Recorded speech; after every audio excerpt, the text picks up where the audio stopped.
बिस्मिल्लाहिर्रहमानिर्रहीम। आज के प्रोग्राम के साथ मैं हूं नुसुल्लाह मलिक। नाज़रीन, सुप्रीम कोर्ट के आईनी बेंच का फैसला आ गया, जिसके नतीजे में पाकिस्तान तहरीक इंसाफ मखसूस नशिस्तों से महरूम हो गई। आईनी बेंच की समाअत के दौरान वकला और जजेस के माबैन तल्ख जुमलों का तबादला भी हुआ। माइंड योर लैंग्वेज की बात हुई। जस्टिस जमाल मंदोखेल और अहमद खान के दरमियान गर्मा गर्म बहस हुई। जस्टिस जमाल मंदोखेल ने कहा कि दलाइल देने हैं तो दें, वरना कुर्सी पर बैठ जाएं। ये सुप्रीम कोर्ट है, मजाक बनाने की इजाज़त नहीं देंगे। जबकि कानूनदान अहमद खान ने कहा कि आप इतनी सख्ती कैसे कर सकते हैं, आप दूसरों को बात नहीं करने देते। जजेस के फैसले की नज़रसानी अपील का फैसला 10 जज नहीं कर सकते, क्योंकि 13 जजेस का ये बेंच था। फैसला 7 और 6 की बुनियाद पर आया। इसलिए माहिरीन कानून कहते हैं कि अदालत के इस फैसले के हवाले से इख्तलाफ मौजूद था, और ये जो बात कही जाती है कि अदालत पर कोई दबाव था, उसकी दलील यही दी जाती है कि 6 जजेस ने इस फैसले से इख्तलाफ किया। 7 जजेस की राय के मुताबिक तहरीक इंसाफ को ये नशिस्तें नहीं दी जा सकती। अब इस फैसले के बाद कौमी असम्बली के अंदर और असम्बलियों के अंदर पोजीशन तब्दील हो गई है। नून लीग को 14 मजीद सीटें, पीपल्स पार्टी को 5, JUI को 3 मिलेंगी, जिसके मुताबिक पाकिस्तान मुस्लिम लीग नवाज कौमी असम्बली में 124, पाकिस्तान पीपल्स पार्टी 75 और JUI 11 नशिस्तों के साथ मौजूद होगी। इस फैसले के सियासी असरात क्या पड़ेंगे? पाकिस्तान तहरीक इंसाफ को खैबर पख्तूनख्वा और कौमी असम्बली में किन मुश्किलात का सामना करना पड़ सकता है? हुकूमत को 2/3 अक्सरियत हासिल हो गई है। हुकूमत में पीपल्स पार्टी और मुस्लिम लीग नून अगर शामिल हों तो उन्हें 2/3 अक्सरियत की अब जरूरत नहीं रही। आईनी बेंच के इसी फैसले पर बातचीत करने के लिए हमारे साथ मौजूद है मुल्क के सीनियर कानूनदान पाकिस्तान तहरीक इंसाफ से अहमद अवैस साहब, जबकि उनके साथ तशरीफ रखते हैं मुमताज कानूनदान राजा खालिद महमूद साहब। अहमद अवैस साहब, ये बताइए कि एक तरफ तो पाकिस्तान तहरीक इंसाफ इस फैसले को बिल्कुल जो है वो मुस्तरद कर रही है, इसे गैर आईनी और गैर कानूनी करार दे रही है, लेकिन अगर आप इस पूरी प्रोसीडिंग का जायजा लें जो सुप्रीम कोर्ट में हुई इस आईनी अदालत के अंदर, आपको लगता है कहीं ना कहीं पाकिस्तान तहरीक इंसाफ ने कानूनी तौर पे जो है कुछ ऐसे सुकम रहने दिए जिसकी वजह से आज पाकिस्तान तहरीक इंसाफ को नशिस्तों से महरूम होना पड़ा है? बिस्मिल्लाहिर्रहमानिर्रहीम। नहीं बात, ये ऐसी बात नहीं है।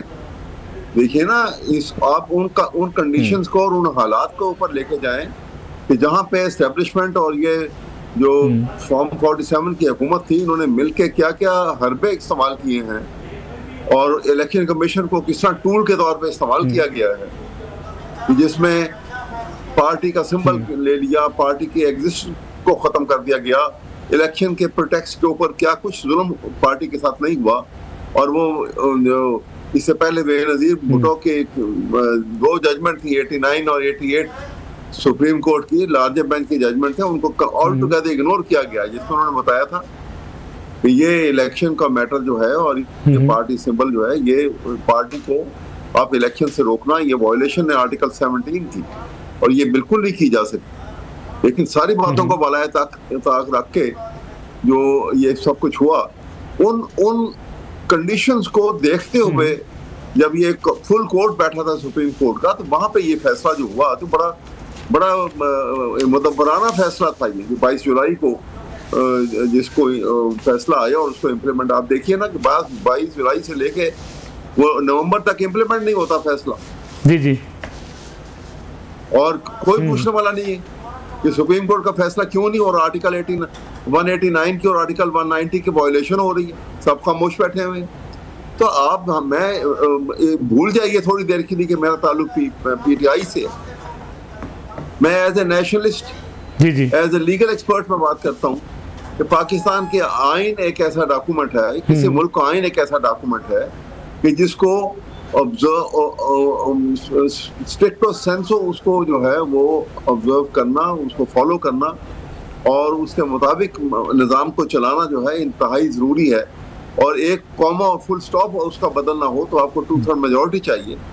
लेकिन यहाँ पे आपने देखा कि जिस वक्त वो पंजाब और KPK की असम्बलियाँ डिसॉल्व हुई थी, तो सुप्रीम कोर्ट के अंदर मैटर पेंडिंग था, और एस्टेब्लिशमेंट ने और ये फॉर्म 47 की हुकूमत ने उस वक्त ADM की PDM की हुकूमत थी, इन्होंने मिलकर क्या तमाशा खेला, वहां पर नई इलेक्शन होने दिए, 90 डेज गुजार दिया और आइन की वायलेशन खुल्ला वायलेशन की, और खुल्ला वायलेशन के ऊपर जो सजा है कौन देता सजा इनको?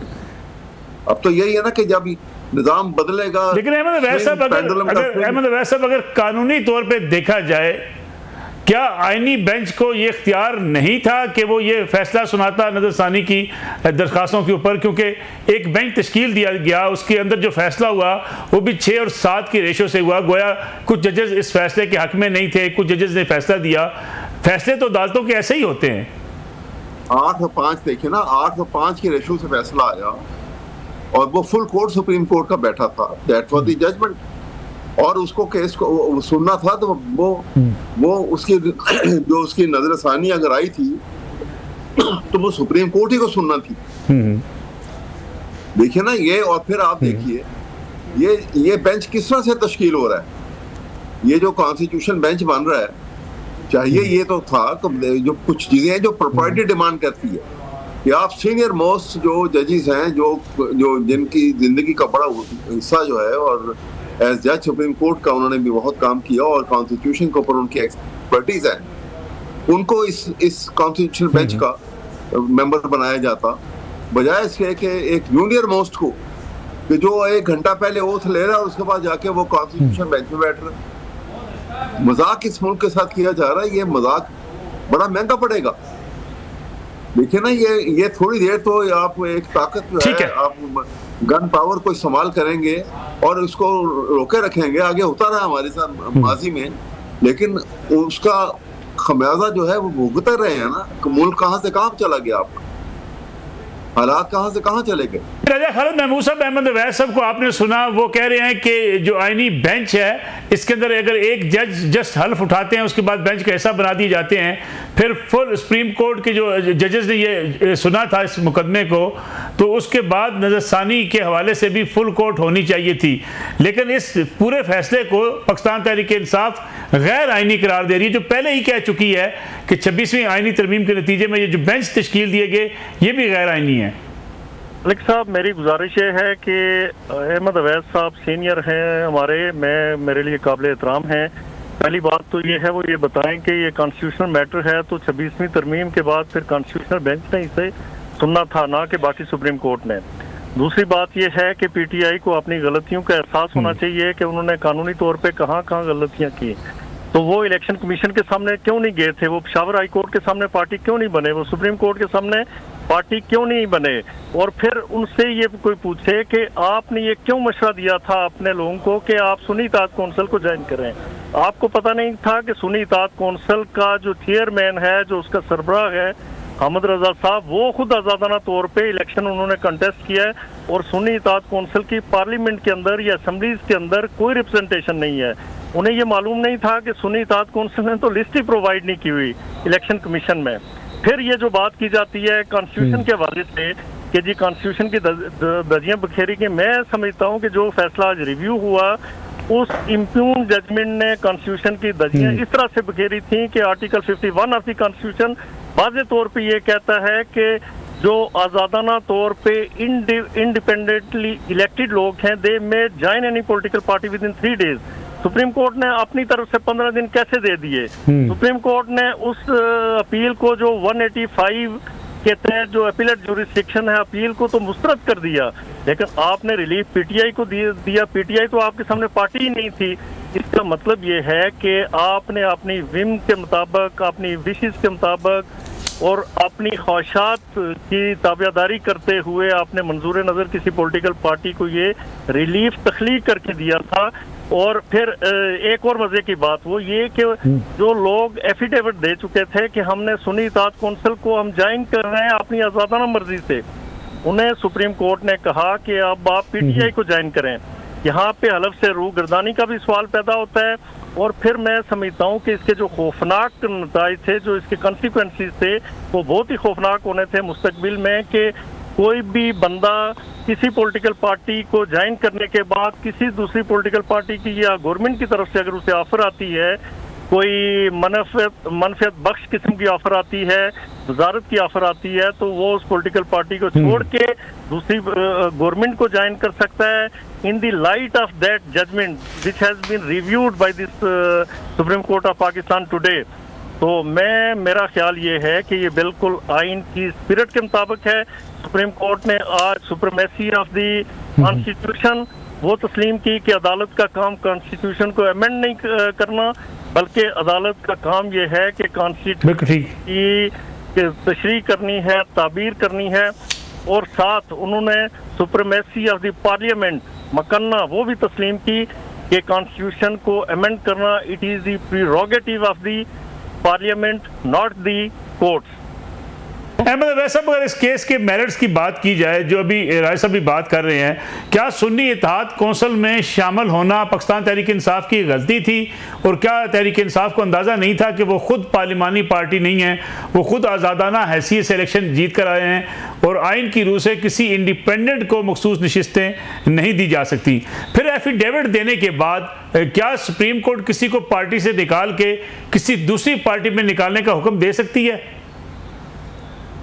देखिए ना, इसमें सुप्रीम कोर्ट ने वो सारे मुहर्रकात जो थे वो उस वक्त जो कुछ सब डेलिबरेटली जो एक्ट किए गए थे, इंक्लूडिंग जो सुप्रीम कोर्ट के अंदर जो जजमेंट भी जो काजी फायद ईसा की सरबराही में जो बेंच बना था और उसमें जो जिस तरीके से वो जजमेंट तैयार की गई थी, इन सारी बातों को मद्देनजर रख के उन्होंने ये कहा था कि ये इनको दानिस्ता तौर के ऊपर आउस्ट किया गया है इस सारे डेमोक्रेटिक प्रोसेस से, इलेक्शन के प्रोसेस से, कि वो पार्टिसिपेट ना कर सके। इन बातों को मद्देनजर रख के उन्होंने कहा था कि ये उन्होंने इस बात की भी जायजा लिया कि पाकिस्तान की तारीख में जनरल इलेक्शन के अंदर कभी इतनी इंडिपेंडेंट सीट्स नहीं आई हैं। इसका मतलब ये है कि वो ये तमाम की तमाम सीटें जो थी जो आई इंडिपेंडेंट के नाम से, वो सब के सब जो इमरान खान के नाम से आई, पीटीआई की तरफ से आई। इन लिहाजा ये एक नाजायज तरीके से, गैर आईनी तरीके से एक पार्टी को आप जो है अलग करके रखते हो, तो उन्होंने उसको बुनियाद बना के ये फैसला दिया था। और वो आप जजमेंट देखिए ना, मंसूर अली शाह की और जो मेजॉरिटी जजमेंट है जो 12 जुलाई वाली, उसके अंदर वो सारी डिटेल दी हुई है।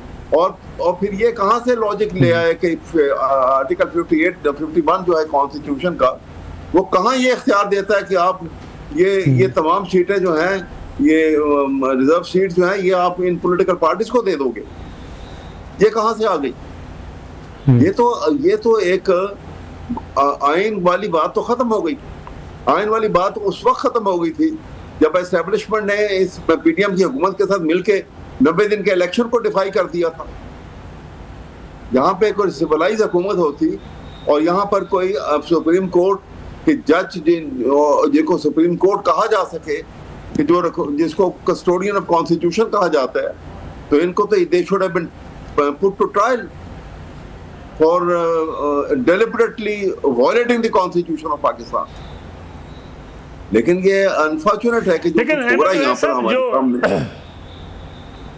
जी अहमद साहब, जो मुखालफीन है पाकिस्तान तहरीक इंसाफ के, वो कहते हैं कि पीटीआई उम्मीदवार ही नहीं थी। उनको सुप्रीम कोर्ट ने खुद कहा कि जनाब हम आपके केस को भी सुनते हैं, आपको भी इसमें शामिल करते हैं। पीटीआई खुद जो है वो रिक्वेस्ट लेकर ना जाए, पीटीआई पेशावर हाई कोर्ट से रजू ना करे, PTI election commission of Pakistan के पास ना जाए, तो क्या सुप्रीम कोर्ट के पास ये राइट था कि वो ये कहते कि नहीं, हम इसको तहरीक इंसाफ के चूँकि दीगर मुहर्रकात हैं इलेक्शन के हवाले से, उनको साथ मिला के इसको इनमें शामिल कर रहे हैं? ये आर्टिकल 187 जो है सुप्रीम कोर्ट को कंप्लीट अथॉरिटी देता है कि वो अल्टीमेटली वहाँ पे, उसके बाद तो और अदालत कोई नहीं, इसलिए supreme court can go for complete justice. वहाँ वो सारी डिटेल्स को सामने रख के वो उसको किसी नतीजे पे पहुँच सकते हैं और वो ये अलाउ कर सकते हैं। ये तो कॉन्स्टिट्यूशन के अंदर है, आर्टिकल 187 को पढ़ लीजिए। बात ये है कि ये इस तरीके से आप ये सारी एक्सरसाइज जो की गई है, ये जी आप देखिए ना, आप ये आप कहते हैं कि जी मुआइनी अदालत, सवाल ये है कि जिस वक्त आप पाकिस्तान की हिस्ट्री को भी सामने रख लें और दुनिया के दूसरे ममालिक में भी जहाँ पे कॉन्स्टिट्यूशन में अमेंडमेंट आए और अमेंडमेंट को चैलेंज कर लिया जाए, तो अदालत जो है कोई और काम नहीं करती, पहले वो चैलेंज की हुई पिटीशन को सुनती है और फैसला करती है ताकि उसकी लेजिटिमेसी हो फैसला करने की। अब यहाँ पे वो जो इतनी जो है डजन्स 2-3 डजन्स पिटीशन थी जो आई हुई थी, जिसमें बार एसोसिएशन की तरफ से थी बार काउंसिल की तरफ से थी और पॉलिटिकल पार्टीज की तरफ से थी, वो सारी पिटीशन जो है जिसे लगी, तो उस दिन बेंच ने बाकायदा तौर के ऊपर ये ऑर्डर लिखा कि ये हम इसको 3 हफ्ते के बाद इसको बाकायदा लगाएंगे। उसको एडमिट किया कि हम 3 हफ्ते के बाद ये फेस की जाएंगी, और साथ ही साथ ये भी हमारी उसके अंदर लिखा गया कि हमारी ये असर्शन थी कि फुल कोर्ट इसके लिए कॉन्स्टिट्यूट किया जाए, वो भी उसके अंदर उस ऑर्डर में लिखा गया।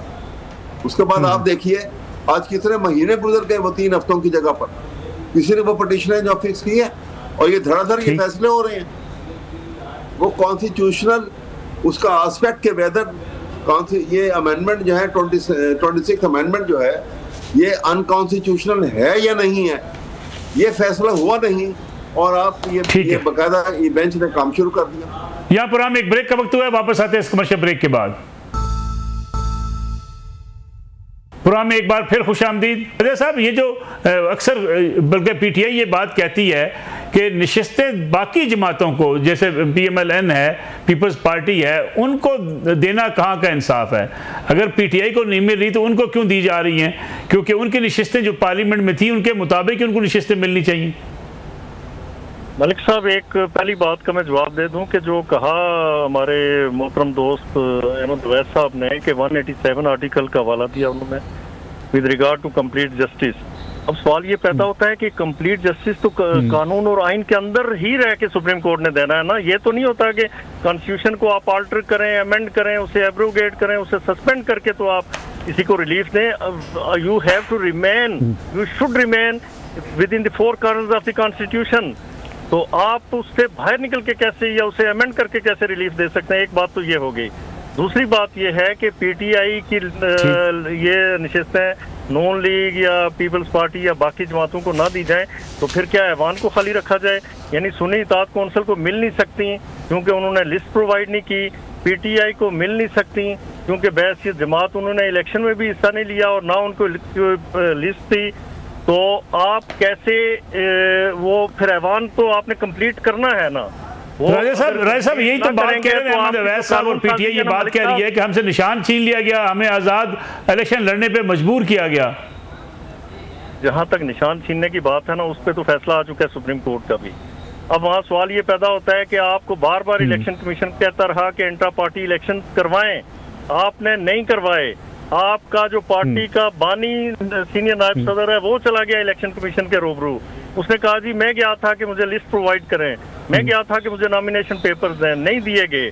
आपने 4 कुर्सियां लगा के F9 के पार्क में या कहीं पे बैठ के इलेक्शंस, मैं ये समझता हूँ कि बाकी पॉलिटिकल पार्टीज भी उनके इलेक्शंस भी इस तरह से नहीं होते, कोई बहुत ज्यादा नहीं है पॉलिटिकल पार्टीज के अंदर, लेकिन वो खाना पूरी तो करते हैं। इन्होंने वो भी नहीं की। और इसमें मैं बिल्कुल, मेरा ही फेयर ओपिनियन है कि जो भी, मैं अहमद अवैस साहब की बात नहीं करता, जो भी उनकी उस वक्त लीगल टीम थी उससे गलतियां सरजद हुई, उनसे बड़े ब्लंडर्स कमिट हुए, जिसका नतीजा आज उनके सामने है।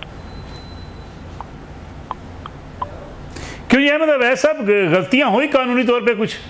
मेरे ख्याल देखिए, गलती के सवाल ये है कि जब सुप्रीम कोर्ट में मैं एक बात का जवाब ये इनसे किसी से इस बात का जवाब लेने कि जब सुप्रीम कोर्ट का एक जजमेंट 12 जुलाई को आ गई तो रिव्यू पिटीशन में नहीं लगी हुई, रिव्यू पिटीशन में कोई इंजंक्टिव ऑर्डर इशू नहीं हुआ, तो आर्टिकल 189 और आर्टिकल 190 जो है क्या वो was not in action?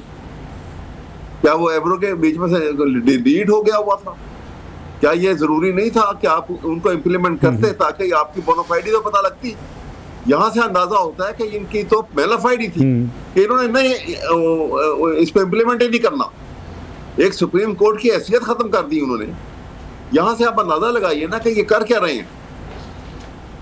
अब 2025 में आके आप ये रिव्यू जो है ये फैसला कर रहे हैं और 12 जुलाई 2024 का फैसला जो है उसको आप इम्प्लीमेंट ही नहीं कर रहे हैं।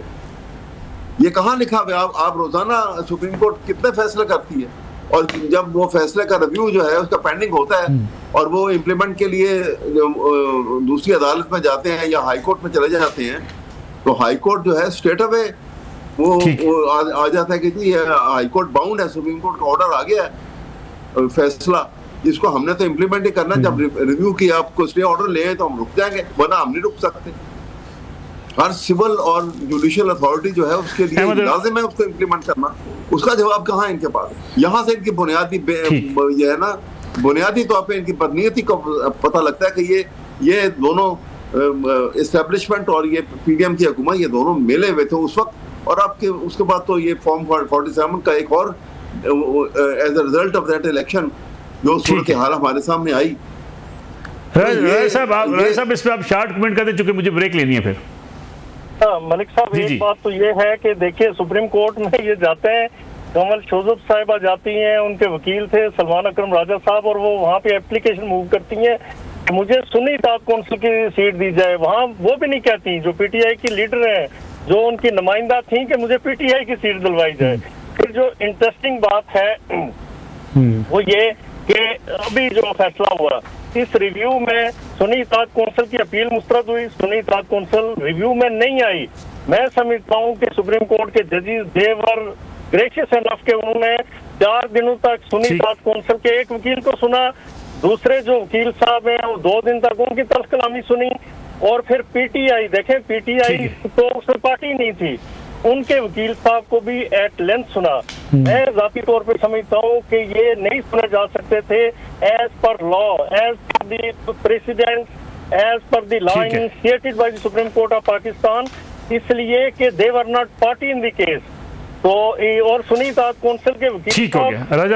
राजा खालिद महमूद साहब, अहमद अवैस साहब, दोनों मेहमानों का बहुत शुक्रिया। नाज़रीन, एक ब्रेक का वक्त हुआ है, के बाद बात करेंगे स्वात में होने वाले साने की, जहां स्याह जो है वो दरिया की लहरों की नज़र हो गई। गलती किसकी? ऐसे हादसों से बचा कैसे जा सकता है, इस पर बात करेंगे एक ब्रेक के बाद। पूरा में एक बार फिर खुशामदीद आपको लिए चलते हैं स्वात, जहां सैरो तफरी का सफ़र खौफनाक हादसे में बदल गया। 18 स्याह दरिया की मौजों की नज़र हो गए। इस हादसे के नतीजे में जो कुछ हुआ और जो अब तक ऑपरेशन किया जा रहा है लाशों की बरामदगी के लिए, उस पर भी बातचीत करेंगे। साथ ही साथ इस बात का भी जायज़ा लेंगे कि ये इंतज़ामिया की गफलत है, क्यों ना लोगों को ये बताया गया कि वहाँ पर इस वक्त सैलाबी रेला आ सकता है, और जो सैर व तफरी पर जाने वाले लोग हैं मुहतात रवैया अख्तियार करें। इस वक्त हमारे साथ मौजूद है नुमाइंदा न्यू न्यूज़ स्वात हारून सिराज, उनके साथ उस्मान इकबाल भी डस्का से हमारे साथ मौजूद हैं, जो कि मुतासरा फैमिली है उस घर के बाहर मौजूद हैं। हारून, ये बताइएगा कि ये एग्जैक्ट वाकया कैसे पेश आया? क्या इन स्याहों को पहले से पता नहीं था कि सैलाबी रेला आ सकता है, या जिस जगह पे ये थे वहाँ पे इस बात का अंदाज़ा लगाना मुश्किल हो गया कि सैलाबी रेला फौरी आ रहा है? मलिक साहब, ऐसा है कि ये टूरिस्ट जो थे, ये सियाह जो थे, ये सुबह तकरीबन 9 बजे के करीब इन्होंने स्वात में इंटर हुए हैं, और जैसे ही ये स्वात इंटर हुए तो ये बाईपास का इलाका है मिंगोरा शहर का, जहाँ पे बहुत सारे होटल्स और एक फूड स्ट्रीट है स्वात का। तो वहाँ पे लोग दरिया स्वात के किनारे इन रेस्टोरेंट में बैठते हैं और अपनी जो नाश्ता है सुबह वही कर रहे थे। तो ये जो टूरिस्ट है, ये भी डस्का सियालकोट से जैसे ही ये स्वात पहुंचे तो इनका पहला पड़ाव जो था वो सुबह ही पहुंचे, तो वो नाश्ता कर रहे थे। जैसे ही इन लोगों ने नाश्ता खत्म किया है दरिया स्वात के किनारे, तो ये जो सियाह हैं, ये तस्वीरें खींचने के लिए इन्होंने दरिया स्वात का जो बिल्कुल उसके पास बह रहा था, तो इन्होंने थोड़ा सा दरिया में। क्या हारून उस वक्त पानी नहीं बढ़ रहा था? इनको अंदाजा नहीं था कि पानी बढ़ता चला जा रहा है? असल में मलिक साहब, सुबह से ही जो दरिया स्वात है इसके बहाव में जो है इजाफा हो रहा था, और आज सुबह से ही बारिशें भी जी वो मामूल से ज्यादा थी और बहुत तेज किस्म की बारिश थी। लेकिन उस टाइम पर थोड़ा सा जो बारिश थी उसकी सिलसिला रुक गया था, थम गया था। तो ये जो सयाह थे ये दरिया में मौजूद थे। उस वक्त पानी का जो लेवल था वो बिल्कुल नॉर्मल था, मतलब बहुत ज्यादा तुगयानी उसमें नहीं थी।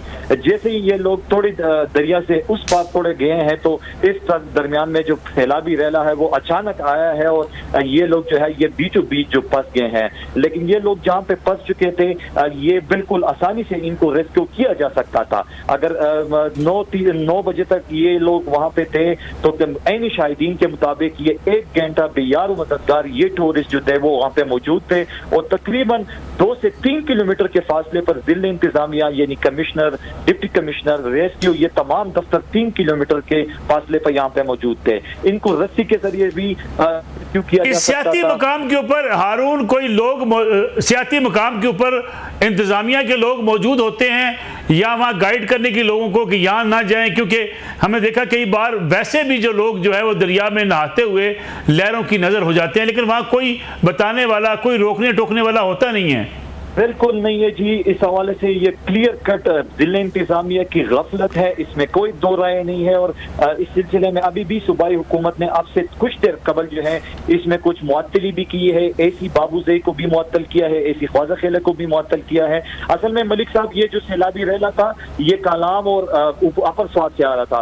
अगर जिला इंतजामिया मुतहर्रिक होती और इनको ऑलरेडी पता था कि ये सैलाबी रेला ऊपर से आ रहा है, ताकि उनको चाहिए था कि जो नीचे लोअर स्वाद के इलाके हैं तो उनको पहले से ये लोगों को महफूज मकामात पर मुंतकिल किया कर देते, लेकिन ये ख्वाब खरगोश की नींद सो रहे थे। जब ये वाकया पेश आया है तो एनी शाहिदीन के मुताबिक 1 घंटा गुजरने के बावजूद इन लोगों के पास कोई इंतजामिया, कोई रेस्क्यू के एहलकार नहीं पहुंचा है। जब इन लोगों ठीक है हारून हमारे साथ मौजूद रहिएगा। डस्का से उस्मान इकबाल भी हमारे साथ मौजूद हैं। उस्मान, बड़ा सानिया है, बहुत दर्दनाक किस्म का ये वाकया है। एक ही ख़ानदान के इतने अफराद जो है वो मौत के मुंह में चले गए। इस वक्त क्या उनके अहले खाना बता रहे हैं कि कोई डेड बॉडीज रिकवरी के हवाले से कोई रब्ता उनका हुआ है, डिस्ट्रिक्ट इंतजामिया से बातचीत हुई है, क्या सिचुएशन है? अजय मलिक साहब, इस वक्त यहाँ पर जो है वो सफ़े मातम बिछी है और जो है वो क़यामत सुगरा का मंजर है। ये इलाका भी यहाँ पर जो है वो बड़ी तादाद में जो है मौजूद है और हर आँख जो है वो अशबार है। अहले खाना का ये कहना है कि इस घर के जो है वो 14 अफराद जो है वो सैर तफरी के लिए जो है वो सवार गए थे और वहाँ पर जो है 10 जो लोग हैं वो पानी की लहरों की नजर हो गए हैं, जिनमें से 8 की डेड बॉडीज जो है वो रिकवर कर ली गई हैं, 2 की तलाश जो है वो जारी है। बात की जाए जिला इंतजामिया की जानब से तो यहाँ पर कुछ देर कबल जो है वो इलाका की जो MNA है मोहतरमा नौशीन इफ्तिखार, वो यहाँ पर जो है वो अहले खाना के हाथ तशरीफ लाई थी और उन्होंने इज़हार ताज़ियत किया है। जी, खैबर पख्तूनख्वा की हुकूमत राब्ते में है इनके साथ कि इस वक्त वहाँ पे जो डेड बॉडी जिनकी तलाश जारी है उस हवाले से कोई मालूमात फराहम कर रही है इनको? जी नहीं, खैबर पख्तूनख्वा की हुकूमत उनके साथ राब्ते में नहीं है। ये सिर्फ अब से कुछ देर कबल जो है वो मुतलका MNA साहिबा जो है वो तशरीफ लाई है और उन्होंने ताज़ियत की है। अगर बात की जाए जो है वो सरकारी किसी ऑफिसर की तो वो इनसे राब्ते में नहीं है, जबकि इनके अपने जो लोग यहाँ से जो गए थे 2 जो सगी बहनें हैं और उनके शोहर जो उनके साथ गए थे वो जिंदा बच गए हैं और वो जो उनके बच्चे हैं और जो उनके साथ एक खातून है रुबीना गोतर जो जान की बाजी आ चुकी है, उनकी डेड बॉडीज जो है वो भिजवाई जा रही हैं। और ये जो अहले खाना के 2 बड़े लोग शहबाज और मोहसिन जो इस घर के दामाद है वो वहाँ पर मौजूद हैं और वो इस मामले की निगरानी कर रहे हैं। जी, अपना हारून, ये कालाम और सवाद से चलने वाला रेला जगह जगह से गुजरता आया, सवाल ये पैदा होता है कि वहाँ की इंतजामिया ने भी आगे किसी को आगाह नहीं किया। बिल्कुल मलिक साहब, किसी ने भी इस किस्म की कोई इतला जिला इंतजामिया की तरफ से जो है ये नहीं दी और लोग वहां पे मौजूद थे, जिसकी वजह से इतना बड़ा नुकसान हुआ। जिला इंतजामिया के जितने भी एहलकार या अफसरान हैं वो भारी रकम तनख्वाहें तो ले रहे हैं, लेकिन वो अपनी जिम्मेदारी अदा करने में बिल्कुल नाकाम रहे हैं। इसकी जिला इंतजामिया की हालत ये देख सकते हैं आपके, आज पूरा दिन हमने कमिश्नर और डिप्टी कमिश्नर को बार बार मीडिया के एहलकार फोन करते नजर आ रहे हैं, उन बार रिक्वेस्ट कर रहे हैं कि हमें मौक़िफ़ से आगाह करें, हमें वजाहत दें, हमें मालूमात दें, हमें इंफॉर्मेशन दें। लोग हमसे पूछ रहे हैं, मीडिया हमसे पूछ रहा है, तो अब तक उनकी हालत यह है कि न डिप्टी कमिश्नर स्वाद और न कमिश्नर मालाकंड, इन दोनों ने बिल्कुल किस किस्म की इंफॉर्मेशन नहीं शेयर कर रहे, अवाम के सामने नहीं आ रहे, मीडिया को इंफॉर्मेशन नहीं दे रहे। तो इनकी ये हालत इज़हार है, इससे बखूबी इनकी कारकर्दगी का अंदाजा लगाया जा सकता है। यानी वही इंतजामिया जो कि अवाम को खबर ही। हारून सराज, उस्मान इकबाल, आप दोनों का बहुत शुक्रिया। नाज़रीन, ये आज का प्रोग्राम था। जैसे कि हारून ने भी ये बात कही कि इंतजामिया को इस बात की कोई परवाह नहीं, और माजी के भी दर्जनों ऐसे वाक़यात हैं कि जब स्याह जाते हैं, दरिया स्वात के किनारे बैठे होते हैं, कोई नहाने के लिए दरिया में उतरता है लेकिन मौजों की नज़र हो जाता है। और ये आज का वाक़या, ये कल का वाक़या नहीं है, ऐसे कई वाक़यात, कई इंसानों की जानें निकल चुके हैं। साथ ही साथ जो इस वक्त सूरत हाल है वहाँ पे दरिया स्वात के किनारे बसने वाले जहाँ होटल्स बनाए जाते हैं, जहाँ ऐसी सैरगाहें बना दी जाती हैं जो बिल्कुल दरिया के ऊपर होती हैं, और बाज़ जगहों पे तो दरिया के अंदर जाके कुर्सियाँ लगाकर, टेबल लगाकर लोगों को चाय और अशियाए खुर्द नोश जो है वो सर्व की जाती हैं। इंतज़ामिया का काम है कि इन जगहों पर सख्त मॉनिटरिंग हो। अगर कोई सैलाबी रेला आता है या बारिशें आती हैं, शदीद बारिशों के मौसम में वहाँ शदीद ख़तरात लाक हो जाते हैं, लेकिन ये गफलत हर साल देखी जाती है। लेकिन कोई जब कार्रवाई नहीं करने वाला होता तो बेगुनाह इंसान जो है वो दरिया की लहरों की नज़र हो जाते हैं। ये आज का प्रोग्राम था। इंशाल्लाह कल आपकी खिदमत में दोबारा हाज़िर होंगे। इजाज़त दीजिए। अल्लाह हाफ़िज़।